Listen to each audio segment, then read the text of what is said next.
पाकिस्तान के पूर्व प्रधानमंत्री इमरान खान ने पूर्व सेना प्रमुख जनरल बाजवा पर फिर निशाना साधा। एक इंटरव्यू में इमरान खान ने तो यहां तक कह दिया कि जनरल बाजवा का कार्यकाल बढ़वाना उनकी सबसे बड़ी गलती थी। और इसके साथ ही इमरान खान ने यह माना कि जनरल बाजवा पर भरोसा करना ही उनकी सबसे बड़ी कमजोरी साबित हुई। जनरल बाजवा पिछले महीने ही रिटायर हुए हैं, जिसके बाद से ही इमरान खान पूर्व आर्मी चीफ पर हमलावर हैं। हालांकि कहा जाता है कि बाजवा की मेहरबानी के दम पर ही इमरान खान 2018 में पाकिस्तान की गद्दी पर बैठे थे और उन्होंने 2019 में बाजवा का कार्यकाल 3 साल के लिए बढ़ाकर इस एहसान का बदला चुका दिया था।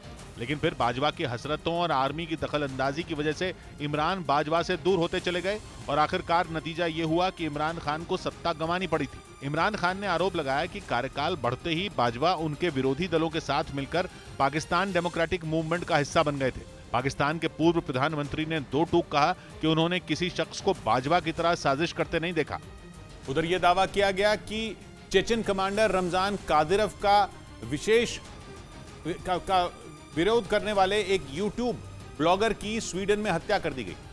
तुमसो अब्दुर्रहमानोव नाम का यह यूट्यूब ब्लॉगर चेचनिया में कादिरोव और उनकी सरकार के कड़े आलोचक रहे हैं और अपने ब्लॉग्स के जरिए लगातार रमजान कादिरोव का विरोध करते आए। ऐसे में तुमसो अब्दुर्रहमानोव नाम के इस यूट्यूब ब्लॉगर के करीबियों का दावा है कि उनकी स्वीडन में हत्या कर दी गई। उन लोगों के मुताबिक बीते एक हफ्ते से इस ब्लॉगर का कुछ पता नहीं चल पा रहा था और वो कॉल भी रिसीव नहीं कर रहे थे और न ही किसी के मैसेज का जवाब दे रहे थे, जिसके बाद ये आशंका जताई गई कि उनकी स्वीडन में गोली मारकर हत्या कर दी गई। इस यूट्यूब ब्लॉगर के करीबियों का मानना है कि 5 दिन पहले जब वो गायब हुए थे, उसी रात कुछ लोगों ने उनकी हत्या कर दी थी।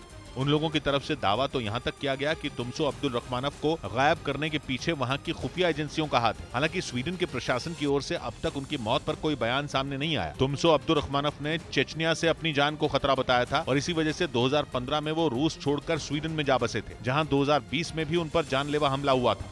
इस बीच खबर है कि भारत की अग्नि 5 मिसाइल से डर कर चीन ने अपने जासूसी जहाज को हिंद महासागर में उतार दिया। ये वही जासूसी जहाज है जिसको कुछ महीने पहले चीन ने श्रीलंका के हम्बनटोटा बंदरगाह पर भेजा था। और एक बार फिर हिंद महासागर में वैसी ही हलचल की खबर है, क्योंकि भारत सरकार के एक नोटिस ने चीन को हिलाकर रख दिया और उसे डर सताने लगा कि भारत उस पर अग्नि 5 मिसाइल चला सकता है। हालांकि भारत ने ऐसा कोई औपचारिक ऐलान नहीं किया, लेकिन नोटिस में हिंद महासागर में नाविकों को अलर्ट किया गया और कहा गया कि भारत 15 और 16 दिसंबर को एक टेस्ट करने वाला है, जिसकी वजह से करीब 5500 किलोमीटर तक कोई भी नाविक अपनी नाव लेकर न जाए। और यही है चीन की चिंता की वजह, क्योंकि नोटिस जारी होते ही अटकलें लगी कि शायद भारत अग्नि 5 मिसाइल का परीक्षण करने वाला है। जब भी भारत की इस मिसाइल की बात होती है, चीन घबरा जाता है, क्योंकि वो इस मिसाइल की रेंज में आता है।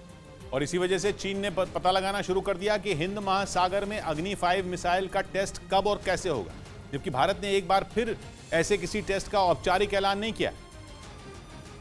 लेकिन चीन ये सोचकर ही थर्रा उठा कि भारत उस पर अग्नि 5 मिसाइल दाग सकता है, क्योंकि सतह से हवा में मार करने वाली ये मिसाइल 5000 किलोमीटर तक हमला कर सकती है। और केवल चीन ही नहीं, अफ्रीका और यूरोप के कुछ हिस्से भी इसकी रेंज में आते हैं। यही वजह रही कि भारत के किसी औपचारिक ऐलान के बिना ही चीन ने अपना जासूसी जहाज समंदर में उतार दिया और अग्नि 5 मिसाइल के टेस्ट से जुड़ी जानकारी जुटाने लगा। खबर है कि चीन का जासूसी जहाज युआनवांग 5 हिंद महासागर की ओर बढ़ रहा है, क्योंकि ये एक मिसाइल ट्रैकिंग जहाज है और ये पता लगा सकता है कि किसी देश की मिसाइल कहाँ है। ये वही जहाज है जो कुछ दिन पहले श्रीलंका के हम्बनटोटा बंदरगाह पर आया था। भारत ने तब भी आशंका जताई थी कि चीन का मकसद भारत की जासूसी करना है।